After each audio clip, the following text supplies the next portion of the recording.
apologies for that. Welcome to or welcome back to my channel, Casual Curiosity. My last video, My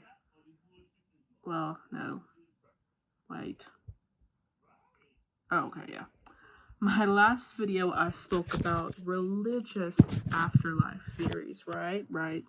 Which is the second video to my series about the afterlife. This will be my third video where I will be discussing some philosophies about what happens after death. Again, if you haven't watched my intro, I'd suggest it. If you haven't watched my religious one, I'd suggest it. But you don't have to, if you don't want to. Anyway, today I'll be talking about, like I said, philosophies and what they believe happens after death. People have wondered about death since the beginning of time, and not just in religion, but in philosophy too. Philosophers throughout history have tried to make sense of what death means and whether anything or nothing comes after it.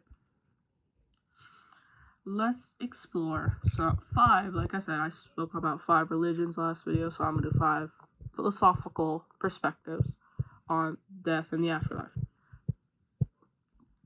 The video following this one will be the conclusion to this series about the afterlife. I know it's been a minute since I posted. I'll be honest, I was kind of recovering from a cold, so I really didn't have any voice. You can see I'm still kind of a little there, a little bit there, a little bit not, right? Anyway, disclaimer, no, not as relevant. I've said this before, though. I don't believe in any philosophies. Well, not that I don't believe, but I don't think I follow any in my life. I wouldn't know. Again, it's like less applicable than like a religion, a particular religion. But if you do believe in one or follow one for your life, I don't really care. Do what you want, believe in what you want. I will respect you and I support you as long as it isn't wrongful or used incorrectly. Anyways, I say that again to say I cannot prove it's real or if it's true or whatever, right? But I will not bring myself to believe it if I don't find myself in the position to believe it. Anyway, you can see I'm changing up the lights. I want to give you guys more atmosphere. I have my little unicorn like I showed in the last video. If I smack it, it'll turn off. If I hit it again, it turns on. Yeah. A little mean, but you know. Anyway, again, like I said about the religion thing. If I do say something incorrect about the philosophies, I apologize. I'm just speaking based on my own research and what I've found through that, yeah. I'm just here to inform, really. Don't shoot the messenger, I guess, if it's applicable in this situation. Anyway, let's get into it, because I was talking a lot the last video, and I'm going to try to keep it concise now, too, though this one's a bit more in detail-ish, kind of. Anyway, let me start by saying we're going to be looking at 5 philosophies about death. I will list it like I listed the religions. I'm sure there are more than the ones I've listed. Like I said, there's definitely more religions than the ones I discussed. But I just want to keep it, again, I just want to keep the balance. So 5 religions, 5 philosophies. Yeah, you get it? Right. Anyway, the 5 that we are going to be talking about are dualism, materialism, existentialism, reincarnation karma. Even though it fell under Hinduism and Buddhism, it's still a philosophical belief. And transhumanism.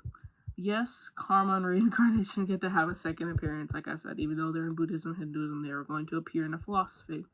And that's simply because they fall under, again, both, I guess, as an umbrella, they fall under both religion and philosophical. Anyway, let's get into it. Dualism, which is Plato's view. Plato, who was one of the most influential ancient philosophers, believed in dualism, which was the idea that the body and the soul, I don't know a gesture for it, are separate.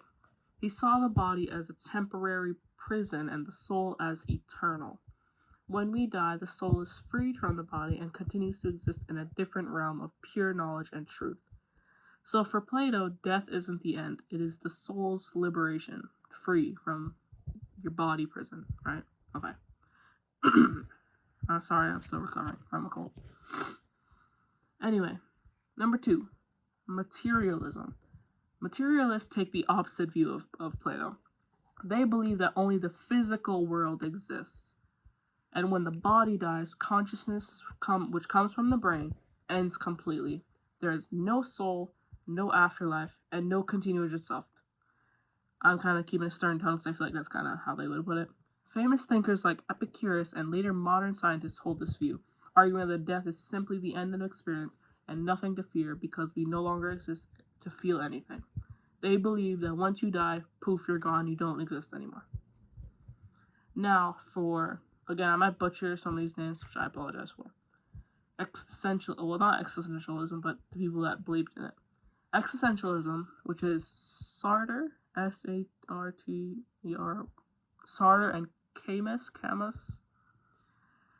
They were existential philosophers, which are their full name is Jean-Paul Sartre and Albert Camus. They focus less on what happens after death and more how the idea of death shapes our lives.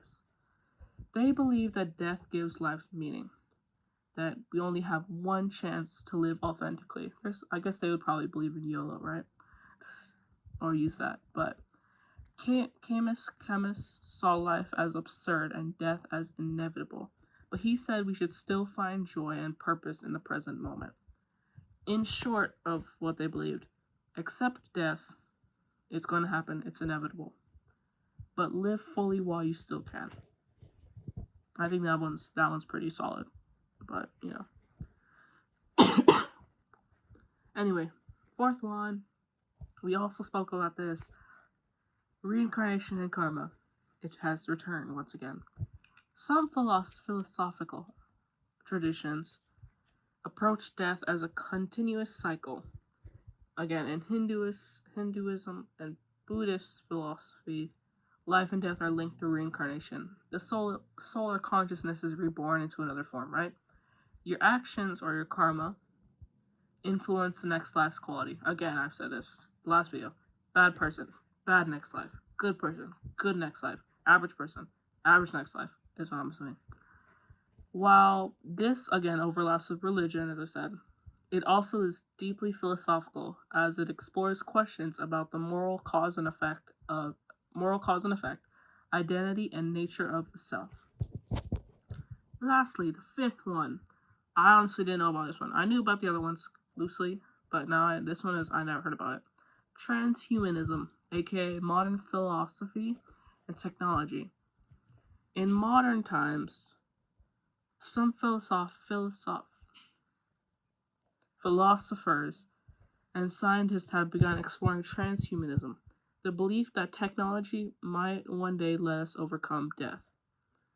It could mean digital consciousness, life extension, or uploading the mind into machines. This belief raises a lot of deep questions. If our memories and thoughts can live forever, is it still us? Like, if my thoughts and my memory and my personality were to be taken from me if I died and put into a machine, is that still me, or is it just the essence of me?